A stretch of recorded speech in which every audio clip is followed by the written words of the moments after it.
Hæ, í þessum myndbandi ætlum við að tala um bendilinn. Bendillinn eins og nafnið gefur til kynna bendir okkur hvar við erum að stimpla inn texta. Ef við gerum mistök eins og við stimplum inn vitlausan bókstaf eða jafnvel heilt orð, þá getum við nota bendilinn til þess að fara á staðinn sem við viljum leiðrétta.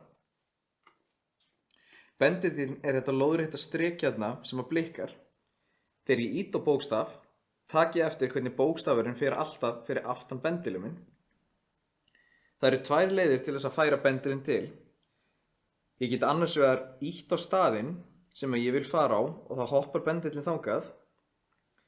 Eða fyrir aðeins fíngerðari stjórn þá getur notað örvatakkana niður til hægri til þess að færa bendilinn áfram eða aftur á bak með eitt skref. Þannig að núna ef ég vil leiðrétta villuna í þessu orði, þá einfaldlega ýti ég á staðinn sem ég vil fara á, stroka út, bæti stafnum við sem ég vil bæta við og síðan fer ég með bendilinn aftur fremst í setninguna og held áfram að skrifa það sem ég vil langa að skrifa. Þannig að með bendlinum er mjög auðvelt að fara hvar sem er í setningunni og stimpla inn hvað sem þú vilt, hvenær sem er.